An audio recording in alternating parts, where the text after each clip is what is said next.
ભક્તોની પીડા મટાડવા સગુણ થવા સર્વથી પહેલા છો અને હે પ્રભુ તમે ભક્તોના દુઃખ દૂર કરો છો।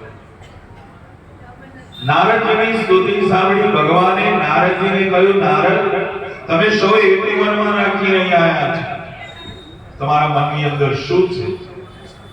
તો નારદજીએ કહ્યું કે હે પ્રભુ ફરતો ફરતો ત્રણેય લોકમાંથી મનુષ્ય લોકમાં ગયો હતો અને મનુષ્ય લોકમાં જઈને જોયું તો મનુષ્ય પોતાના પાપ કર્મના લીધે દુઃખ ભોગવી રહ્યા છે। તો હે પ્રભુ એ મનુષ્યના દુઃખ ક્લેશ કેવી રીતે દૂર થાય, કોઈ ઉપાય હોય તો મને કહો।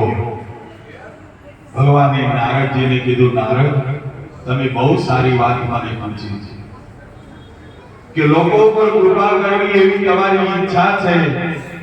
તો હે નારદ સ્વર્ગલોક અને મૃત્યુલોકની અંદર દુર્લભ એવું એક સત્યનારાયણ ભગવાનનું વ્રત છે કે જે કરવાથી માણસ બધા દુઃખમાંથી છૂટી જાય છે।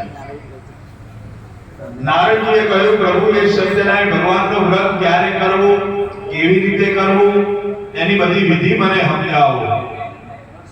તો ભગવાને કહ્યું, હે નારદ એ સત્યનારાયણ ભગવાનનું વ્રત દુઃખ અને શોકને મટાડવા વાળું છે, ધન અને ધાન્યને વધારવા વાળું છે, ઘણું બધું ફળ આપવા વાળું છે।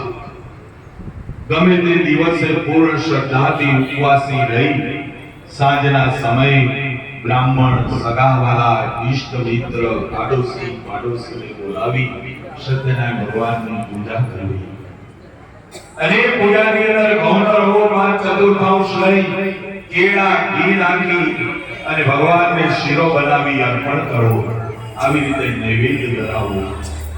હે નારદ આ કળિયુગની અંદર જે કોઈ આવી રીતે સત્યનારાયણ ભગવાનની કથા કરશે એની તમામ મનોકામનાઓ સત્યનારાયણ ભગવાન પરિપૂર્ણ કરશે।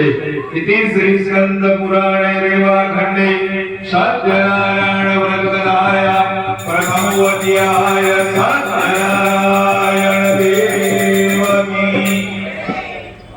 કેટલા બધા બેઠા છીએ આપણે કહો, અમે કોકના ઘેર સત્યનારાયણ ભગવાનની કથા કરવા જઈએ તો 25 જણા હોય।